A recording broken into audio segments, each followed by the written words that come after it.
Hello everyone! Ayan, kumusta po sa inyong lahat? And for today's video ay samahan niyo po ako magluto nitong ating isa na namang masarap na ulam. Walang iba kundi itong ating ginataang kalabasa at pork adobo. So ayan na nga guys, so nagpainit lang tayo nitong ating kawali. Ayan, tapos maglagay na tayo ng cooking oil syempre. Tapos igisa na natin dyan yung ating bawang at yung ating sibuyas. Ayan. Tapos, halu-haluin lang po natin iyan hanggang lumabas yung aromatic ng ating bawang at sibuyas. At pagkatapos, ilagay na natin yung ating hito na inihaw. Ayan, medyo konti na lang yan guys kasi nakain na yung ibang parte. Pero okay lang kasi yung lasa po niya nandyan sa ulo ay at saka sa may parteng buntot. Pagkatapos nilagay ko ng ating pangalawang gata ng niyog.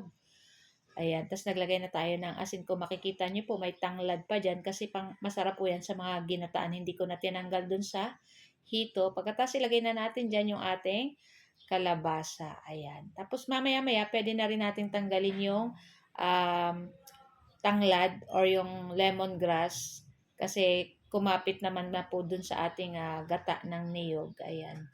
Kasi medyo mahaba. Kaya tanggalin na natin. Kasi okay naman na guys kasi nandun na sa gata ng niyog yung amoy niyang lemongrass. Tapos ayan na nga at lulutuin lang po natin dyan yung ating kalabasa. Ayan, syempre halu-haluin lang po natin iyan. And then tatakpan lang po natin iyan para maluto yung ating kalabasa. So takpan na yan natin guys at after ilang minuto, ayan guys. Check natin. Tapos, syempre, tikman natin kung tama na yung lasa. So, nagdagdag pa ako ng asin kasi matabang pa. Ayan. So, estimate na lang yung lasa. Tapos, nilagay ko na yung ating pinakaunang gata ng niyog.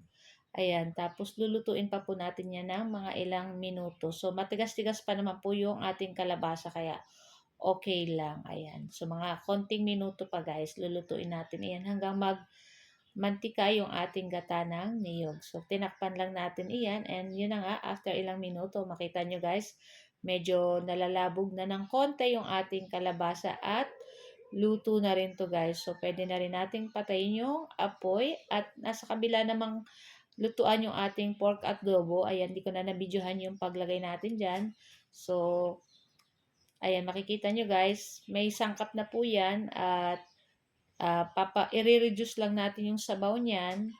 Tapos, malambot naman na po dyan yung ating pork, kaya nilagay ko na rin yung ating mga patatas. Tapos, syempre, lulutuin lang po natin ng ilang minuto yung ating patatas dyan. Kaya, tatakpan lang po natin para mas madaling lumambot yung ating patatas. At pagkatapos ng ilang minuto, so ayan na nga, at i-check natin kung malambot na yung ating mga patatas. Pag malambot na guys, ay pwede na rin nating patayin yung apoy. So, nasa sa inyo po kung gusto ninyo ay yung nagmamantika or yung may sabaw-sabaw lang ng katulad po ng ganito. Yung sa akin guys, ayan, okay na to. Minsan nasa trip namin or gusto namin nagmamantika. Minsan naman gusto namin may sabaw-sabaw ng konti, konti lang. So, ayan na nga guys. Ito lang po ang aming video today. At sana po nag-enjoy kayo. So, guys, thank you for watching and see our next video again. Bye!